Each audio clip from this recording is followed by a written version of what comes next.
4-5 ತಿಂಗಳಿನಿಂದ ನಿಂತಲ್ಲೇ ನಿಂತಹ ಖಾಸಗಿ ಶಾಲಾ ಬಸ್ಸೊಂದು ರಾತ್ರೋರಾತ್ರಿ ಇದ್ದಕ್ಕಿದ್ದಂತೆ ಹೊತ್ತಿ ಉರಿದಿದೆ. ಅದರಲ್ಲಿದ್ದಂತಹ ವ್ಯಕ್ತಿಯೊಬ್ಬ ಸಜೀವ ದಹನವಾಗಿದ್ದಾನೆ. ಸ್ಕೂಲ್ ಬಸ್ ಬೆಂಕಿಗಾಹುತಿ, ಓರ್ವ ಸಜೀವ ದಹನ ಬೆಂಗಳೂರಿನಲ್ಲಾಗಿರೋ ಘಟನೆ. ಬೆಂಗಳೂರಿನ ಬಾಣಸವಾಡಿಯ ಪ್ರಕರಣ ಇದು. ಸುತ್ತಮುತ್ತ ಈಗ ಸಹಜವಾಗಿ ಅನುಮಾನಗಳು ವ್ಯಕ್ತವಾಗ್ತಾ ಇದೆ. ಬಸ್ನಲ್ಲಿ ಚಾಪೆ ದಿಂಬನ್ನ ತಂದು ವ್ಯಕ್ತಿ ಮಲಗೋದಕ್ಕೆ ಬಂದಿದ್ದ, ಸುಟ್ಟು ಕರಕಲಾಗಿದ್ದಾನೆ.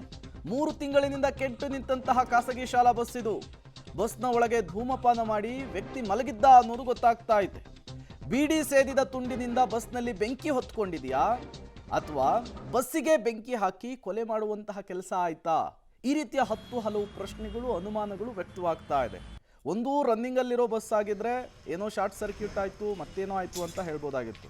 4-5 ತಿಂಗಳಿನಿಂದ ನಿಂತಲ್ಲಿಯೇ ನಿಂತಿರುವಂತಹ ಬಸ್ಸು.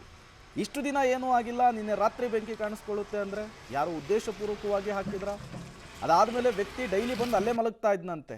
ಆತ ಮಲಗಿದಂತಹ ಸಂದರ್ಭದಲ್ಲಿಯೇ ಬೆಂಕಿ ಹಾಕಿದ್ಯಾರು? ಉದ್ದೇಶಪೂರ್ವಕವಾಗಿ ಮಾಡಿದ್ದ ಅಥವಾ ಅಚಾನಕ್ ಆಗಿರುವಂತಹ ಘಟನೆನ ಇದು ಅನ್ನೋದು ಗೊತ್ತಾಗಬೇಕಿದೆ. ಹಾಗಾಗಿಯೇ UDR ಅನ್ನು ದಾಖಲು ಮಾಡಿಕೊಂಡಿದ್ದಾರೆ ರಾಮಮೂರ್ತಿ ನಗರ ಠಾಣೆಯಲ್ಲಿ ಪೊಲೀಸರು ಅನ್ನೋದು ಗೊತ್ತಾಗ್ತಾ ಇದೆ. ಈ ವ್ಯಕ್ತಿ ಯಾರು, ಈತನ ಹಿನ್ನೆಲೆ ಏನು, ಅಲ್ಯಾಕೆ ಬಂದು ಮಲಗ್ತಾ ಇದ್ದ, ಈ ಬೆಂಕಿ ಹಾಕಿದಂತಹ ಸಂದರ್ಭದಲ್ಲಿ ಯಾರ್ಯಾರು ಓಡಾಟ ನಡೆಸಿದ್ರು, ಎಲ್ಲದರ ಬಗ್ಗೆಯೂ ಕೂಡ ಕೂಲಂಕುಷವಾಗಿ ಇನ್ಫಾರ್ಮೇಷನ್ ಅನ್ನು ಪೊಲೀಸರು ಕಲೆಕ್ಟ್ ಮಾಡ್ತಾ ಇದ್ದಾರೆ. ಮತ್ತಷ್ಟು ಡೀಟೇಲ್ಸ್ ಅನ್ನು ಕೊಡ್ತಾರೆ ನರಸಿಂಹಮೂರ್ತಿ, ನೇರ ಸಂಪರ್ಕದಲ್ಲಿ ಜಾಯಿನ್ ಆಗಿದ್ದಾರೆ. ನರಸಿಂಹಮೂರ್ತಿ, 3-4 ತಿಂಗಳಿನಿಂದ ನಿಂತಲ್ಲೇ ನಿಂತಹ ಬಸ್ನಲ್ಲಿ ಬೆಂಕಿ ಕಾಣಿಸ್ಕೊಂಡಿದ್ದೆ ಈಗ ಅನುಮಾನಕ್ಕೆ ಕಾರಣವಾಗ್ತಾ ಇದೆ. ಈಗ ಸುಟ್ಟು ಕರಕಲಾಗಿರುವಂತಹ ವ್ಯಕ್ತಿ ಯಾರು, ಆತನ ಹಿನ್ನೆಲೆ ಜೊತೆಗೆ ಪೊಲೀಸರ ಇನ್ವೆಸ್ಟಿಗೇಷನ್ ಈ ಪ್ರಕರಣದಲ್ಲಿ ಹೇಗೆ ಸಾಗ್ತಾ ಇದೆ, ಏನೆಲ್ಲ ಡೀಟೇಲ್ ಸಿಗ್ತಾ ಇದೆ ಅಂತ? ಪ್ರೇಮ, ಬಾಣಸವಾಡಿಯ OMBR ಲೇಔಟ್ನಲ್ಲಿ ಕೆಟ್ಟು ನಿಂತಿದ್ದಂತಹ ಬಸ್ ಅದು.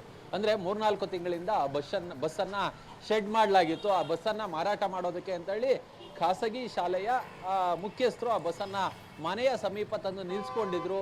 ಈ ಹಿನ್ನೆಲೆಯಲ್ಲಿ ಪ್ರತಿದಿನ ಆ ಬಸ್ ಡೋರ್ ಲಾಕ್ ಮಾಡಿದ್ರು ಕೂಡ ಅಲ್ಲಿನ ಕೆಲ ಪಡ್ಡೆ ಹುಡುಗರುಗಳು ಯಾರಿದ್ರು, ಈ ಪುಂಡ್ರ ಯಾರಿದ್ರು, ಅದನ್ನು ಒಂದು ರೀತಿ ಆವಾಸ ಸ್ಥಾನವನ್ನು ಹಾಗೆ ಮಾಡ್ಕೊಂಡಿದ್ರು. ಆಗಾಗ ಹೋಗಿ ಆ ಬಸ್ನಲ್ಲಿ ಕುಳಿತುಕೊಳ್ಳೋದು, ಹಟ್ಟೆ ಹೊಡೆಯೋದು, ಮಾತನಾಡೋದು, ಈ ರೀತಿಯಾದಂತಹ ಒಂದಷ್ಟು ಅಕ್ರಮಗಳಿಗೆ ಆ ಬಸ್ಸನ್ನು ಅಡ್ಡೆಯಾಗಿ ಮಾಡ್ಕೊಂಡಿದ್ರು. ಎಷ್ಟೇ ತಿಳಿ ಹೇಳಿದ್ರು ಕೂಡ ಆ ಹುಡುಗರು ಕೇಳ್ತಿರ್ಲಿಲ್ಲ ಅನ್ನೋ ಮಾಹಿತಿಗಳು ಲಭ್ಯವಾಗ್ತಿದೆ.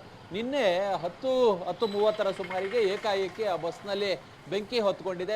ನೋಡ್ತಿದ್ದಂತೆ ಬಸ್ಸು ಧಗಧಗಿಸಿದೆ. ಕೂಡಲೇ ಸ್ಥಳೀಯರು ಅಗ್ನಿಶಾಮಕ ದಳದ ಸಿಬ್ಬಂದಿಗೆ ಕರೆಯನ್ನ ಮಾಡಿದ್ದಾರೆ. ಅಗ್ನಿಶಾಮಕ ದಳದ ಸಿಬ್ಬಂದಿ ಬಂದು ಆ ಬೆಂಕಿಯನ್ನು ನಂದಿಸಿದಂತಹ ಸಂದರ್ಭದಲ್ಲಿ ಸಂಪೂರ್ಣವಾಗಿ ಸುಟ್ಟು ಕರಕಲಾದಂತಹ ಸ್ಥಿತಿಯಲ್ಲಿ ಒಬ್ಬ ವ್ಯಕ್ತಿಯ ಮೃತದೇಹ ಕಂಡು ಬಂದಿದೆ. ಹೀಗಾಗಿ ಆ ಒಂದು ಮೃತದೇಹ ಏನಿದೆ ಅದರ ಐಡೆಂಟಿಫೈಯನ್ನ ಇದೀಗ ಪೊಲೀಸರು ಮಾಡ್ತಾ ಹೊರಟಿರೋದು.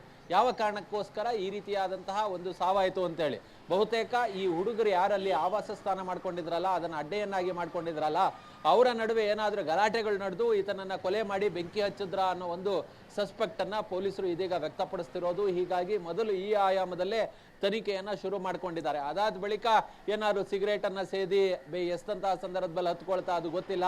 ಆದರೆ ಬಹುತೇಕ ಸಿಗರೇಟು ಅಥವಾ ಬೀಡಿಯನ್ನ ಸೇದಿ ಎಸ್ತಿದ್ರ ಮಟ್ಟಿಗೆ ಈ ಮಟ್ಟಿಗೆ ಬೆಂಕಿ ಆಗ್ತಿರ್ಲಿಲ್ಲ ಅನ್ನೋ ಒಂದು ಅನುಮಾನ ಇದೀಗ ಪೊಲೀಸರನ್ನ ಕಾಡ್ತಿರೋದು. ಹೀಗಾಗಿ ಯಾರಾದ್ರೂ ಆ ಹುಡುಗರ ನಡುವೆ ಗಲಾಟೆಗಳಾಗಿ ಏನಾದ್ರೂ ಈ ರೀತಿಯಾಗಿ ಇಲ್ಲಿ ತಂದು ಅಲ್ಲಿ ಕೊಲೆಯಾದಂತಹ ಸಂದರ್ಭದಲ್ಲಿ ಬೆಂಕಿ ಹಚ್ಚಿದಾರ ಅನ್ನೋ ಒಂದು ಆಯಾಮದಲ್ಲಿ ಪೊಲೀಸರು ತನಿಖೆಯನ್ನ ನಡೆಸಿದ್ದಾರೆ. ಸದ್ಯ ಈ ಬಗ್ಗೆ ಬೈಯಪ್ಪನಹಳ್ಳಿ ಪೊಲೀಸ್ ಠಾಣೆಯಲ್ಲಿ ಪ್ರಕರಣ ಕೂಡ ದಾಖಲಾಗಿದೆ. ಪೊಲೀಸರು ತನಿಖೆಯನ್ನ ನಡೆಸ್ತಿದ್ದಾರೆ.